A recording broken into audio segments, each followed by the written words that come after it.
बिस्मिल्लाहिर्रहमानिर्रहीम। नाज़रीन किराम अस्सलाम वालेकुम। हॉकी कभी पाकिस्तान का कौमी खेल हुआ करता था, लेकिन अब करप्शन पाकिस्तान का कौमी खेल बन चुका है। बिल्कुल इसी तरह जैसे अवाम कभी ताकत का सरचश्मा हुआ करते थे, लेकिन अब वो इस मुल्क में सिर्फ कंज्यूमर बन के रह चुके हैं। दुनिया के दीगर मुल्कों में कंज्यूमर्स के भी कुछ हकूक होते हैं, लेकिन हमारे यहाँ अवाम शायद जबर सहने, टैक्स देने और ताकतवर खानदानों की करप्शन की कीमत अदा करने के लिए ही जिंदा रह रही है। अभी चंद दिन से किसान सरापा एहतजाज हैं कि एक तो किसानों से गंदम सस्ते दामों खरीद ली गई और दूसरी तरफ मुल्क में गंदम की मुनासिब मिकदार मौजूद होने के बावजूद हुकूमत ने गंदम इंपोर्ट करने की इजाज़त दे दी। यानी किसान के पास अपनी फसल है तो इसकी कीमत कम, लेकिन जब यही चीज़ बाहर से खरीदनी हो तो कौमी खजाने पर बोझ डालकर महंगी खरीदारी की जाती है। और अब बिल्कुल ऐसा ही एक और स्कैंडल मामला चीनी के हवाले से सामने आया है, जो आजकल मीडिया और मुख्तलिफ डिजिटल प्लेटफॉर्म्स पर बहसों मुबाहिसे का मौजू बना हुआ है। चीनी के मामले में सूरत हाल इसलिए भी ज़्यादा संगीन है कि यहाँ मसला सिर्फ चीनी की कीमत का नहीं बल्कि नाक़िस हुकूमती पॉलिसी का है। जी हाँ, दरामद और बरामद के चक्कर का है, बल्कि घन चक्कर का है। महंगे दामों, चीनी की सरकारी खरीदारी का है, शुगर मिल्स मालकान के मफादात का है। और ऐसा क्यों ना हो कि अहले इक़्तिदार ही तो इस कारोबार से जुड़े हुए हैं, मंसूब हैं।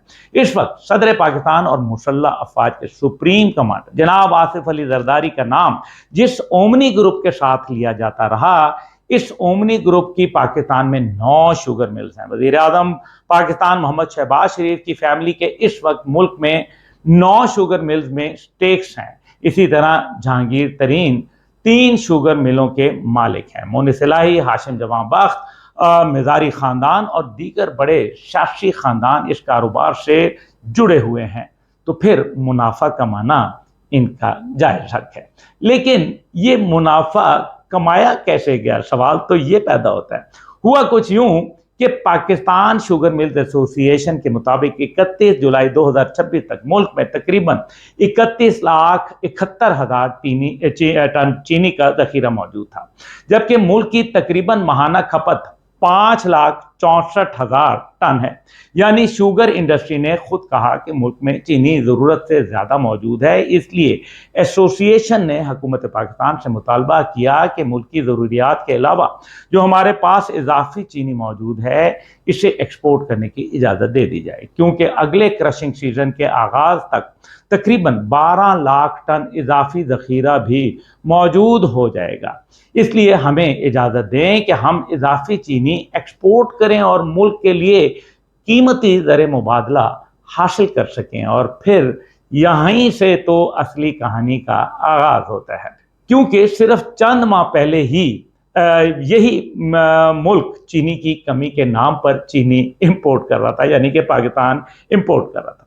हुकूमत ने गुज़िश्ता साल तकरीबन 7,50,000 टन चीनी बरामद करने की इजाज़त दी और साबिक वज़ीर ख़जाना मिफ्ता इस्माइल के मुताबिक इसके बाद मुल्क में चीनी की कीमत तकरीबन 50 रुपये फ़ी किलोग्राम तक बढ़ गई। कीमतों में इजाफे से शुगर मिल मालकान यानी अहले इक़्तिदार ने अरबों रुपए का मुनाफा कमाया। अच्छा, जब चीनी की कीमतें बढ़ी तो हुकूमत ने निजी शोबे को दरामद की इजाज़त देने के बजाय ट्रेडिंग कॉरपोरेशन ऑफ पाकिस्तान यानी TCP के जरिए 3 लाख टन चीनी इंपोर्ट करने का फैसला किया।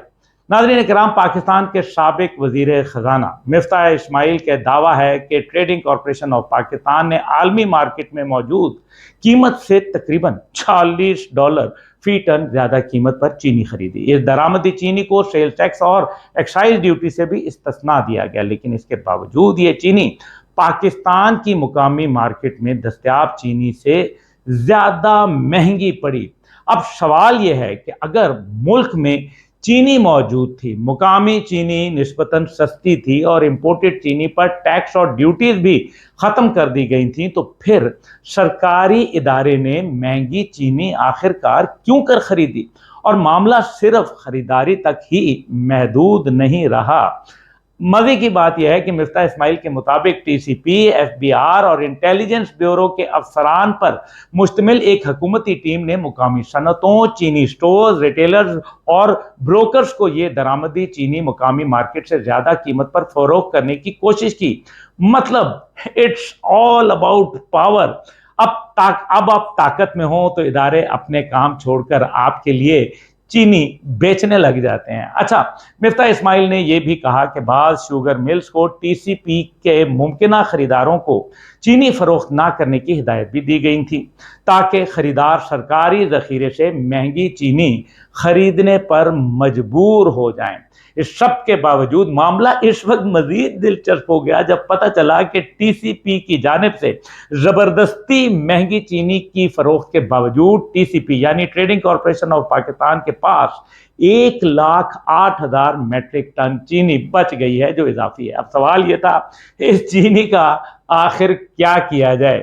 تو جناب پھر ہوا کچھ یوں کہ 19 اگست کو ای سی سی نے ٹی سی پی کے پاس موجود درآمد شدہ چینی کے 108,000 میٹرک ٹن کو بین الاقوامی ٹینڈرز کے ذریعے دوبارہ مارکیٹ میں فروخت کرنے کا فیصلہ کر لیا، یعنی کہ انٹرنیشنل مارکیٹ میں۔ یعنی ترتیب دیکھیے، پہلے چینی ایکسپورٹ کی گئی، پھر ملک میں قیمت بڑھی، پھر چینی امپورٹ کی گئی وہ بھی حکومت کے ذریعے، اور اب امپورٹ کی گئی چینی کا ایک حصہ دوبارہ ایکسپورٹ کرنے کی تیاری جاری ہے۔ کیا گھن چکر ہے۔ اچھا، حکومت ظاہر ہے اس موقف کو تسلیم نہیں کرتی اور نہ ہی کرے گی۔ وفاقی وزیر اطلاعات عطا اللہ طارڑ نے مفتاح اسماعیل کے دعووں کو مسترد کرتے ہوئے کہا کہ گزشتہ سال چینی کی برآمد اس لیے کی گئی کیونکہ ملک میں وافر ذخیرہ موجود تھا اور برآمد پر حکومت نے کوئی سبسڈی نہیں دی۔ ان کے مطابق بعد میں گنے کی پیداوار میں کمی کے باعث درآمد کی ضرورت پیدا ہوئی، جبکہ اب تقریباً 1,00,000 ٹن اضافی درآمد شدہ چینی دوبارہ برآمد کی جا رہی ہے اور اس سے مقامی مارکیٹ متاثر نہیں ہوگی۔ لیکن یہاں ایک بنیادی سوال پھر بھی اپنی جگہ موجود ہے، قائم و دائم ہے۔ اگر فیصلے ہر مرحلے پر ضرورت مارکیٹ اور عوامی مفاد کو دیکھ کر کیے گئے تھے تو پھر ایک ہی جنس کے معاملے میں پالیسی اتنی بار بار کیوں تبدیل کی گئی؟ اور یہی سوال ہمیں 2020 کے مشہور زمانہ شوگر سکینڈل تک لے جاتا ہے۔ اس وقت حکومت کی جانب سے بنائے گئے شوگر انکوائری کمیشن نے شوگر ملز کے بارے میں انتہائی سنگین نوعیت کے اعتراضات سامنے رکھے تھے۔ رپورٹ میں کم قیمت پر کسانوں سے گنا خریدنے، فروخت کم ظاہر کرنے، پیداوار اور لاگت کے اعداد و شمار میں رد و بدل، اکاؤنٹس میں بے ضابطگیوں، مبینہ ٹیکس چوری، وزن میں کٹوتیوں اور بعض معاملات میں دوہرے ریکارڈ رکھنے جیسے الزامات بھی شامل تھے۔ اس وقت جن بڑے گروپس کا نام سامنے آیا ان میں جہانگیر ترین کا J D W group, Moonis Elahi اور عمر شہریار سے منسوب R Y K group, Sharif خاندان سے منسلک sugar mills, Hunza group, Fatima group, Al-Moiz group اور اومنی گروپ شامل تھے۔ اسی رپورٹ میں یہ بھی بتایا گیا تھا کہ مختلف شوگر گروپس نے اربوں روپے کی برآمدی سبسڈی حاصل کی، جبکہ کسانوں کے ساتھ گنے کی قیمت اور وزن کے معاملے میں بھی شکایات اور بے ضابطگیوں کی نشاندہی ہوئی۔ ناظرین کرام، کتنا رونا رو لیں، کتنی باتیں کر لیں، بات یہ ہے کہ جب آوے کا آوے ہی بگڑا ہو۔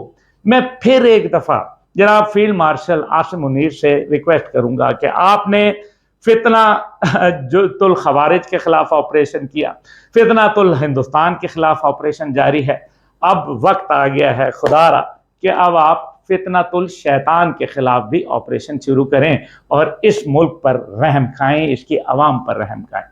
پاکستان پائندہ باد۔